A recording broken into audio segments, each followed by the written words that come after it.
सर्वांना सप्रेम जय भीम।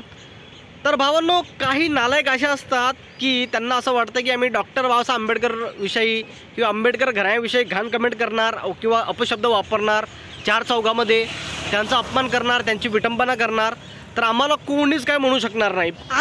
पण हे जे मूर्ख असतात यांना हे विसर पडतो की आपण महाराष्ट्रामध्ये राहतो आणि महाराष्ट्रामध्ये छत्रपती शिवाजी महाराज असो किंवा इथले कुठलेही महापुरुष असो, आंबेडकर असो, छत्रपती शिवाजी महाराज असो, शाहू महाराज असो, छत्रपती संभाजीराजे असो, अण्णाभाऊ साठे असो, इतर कुठलेही महापुरुष असो, आपण सर्व महापुरुषांचा आदर केला पाहिजे, बरोबर ना। तर ह्या भाडखाऊजांनी काय केलं आहे की यांनी आंबेडकर घराविषयी घाण अपशब्द वापरले, बरोबर, त्यांचा मजाक उडवण्याचा प्रयत्न केला, त्यांची विटंबना केली। पण हा विसरला की याचा पत्ता लगेच काढला गेला की हा कुठून आहे कुठून नाही, आणि तिथं आपले आंबेडकरवादी लगेच पोहोचले आणि याला चांगल्या प्रकारे चोप दिला आहे, कपडे फाटोस तो खाणला आहे। आणि अशा भाडखाऊच्यांना कपडे फाटो तो खाणलाच पाहिजे। माझी तरी हीच इच्छा आहे की कोणी जर महापुरुषांचा अपमान करत असेल तर अशा मादरचोदांना धडा शिकवलाच पाहिजे आपण, बरोबर ना। तर या भाडखाऊच्याला कपडे फाटोस तो खाणला आहे। बघा, व्हिडिओ बघा आणि तुम्ही सांगा की अशा मूर्ख लोकांना काय केलं पाहिजे।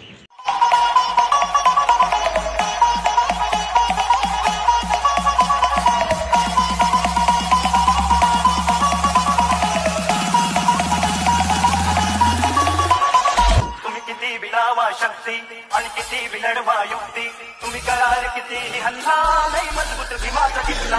किती विलावा शक्ती आणि किती विलढवा युक्ती, विलावा शक्ती आणि किती विलढवा युक्ती, तुम्ही कराल किती। तर बघितलं भावांनो, ह्या अशा मूर्ख लोकांना चोप दिलाच पाहिजे, बरोबर ना। अशांना नागडं करून मारलं पाहिजे। आज हा डॉक्टर बाबासाहेब आंबेडकर यांची विटंबना करतो, तर उद्याला छत्रपती शिवाजी महाराज असो, अण्णाभाऊ साठे असो, लहुजी असो, यांची विटंबना करण्याचं सुद्धा हा हिम्मत करेल, बरोबर ना। तर अशा मूर्खांना धडा शिकवला पाहिजे, कारण की हे असे समाजकंटक समाजामध्ये राहता कामा नाही। जोपर्यंत यांना चोप दिला जात नाही तोपर्यंत यांची बुद्धी जागेवर येत नाही की आपण शिकलेलो आहोत तरी आपण हे असं गू खाल्ल्यासारखं वक्तव्य करतो आणि कुठल्याही महापुरुषांचा आदर आपण न करता त्यांची विटंबना करण्याचा प्रयत्न करतो।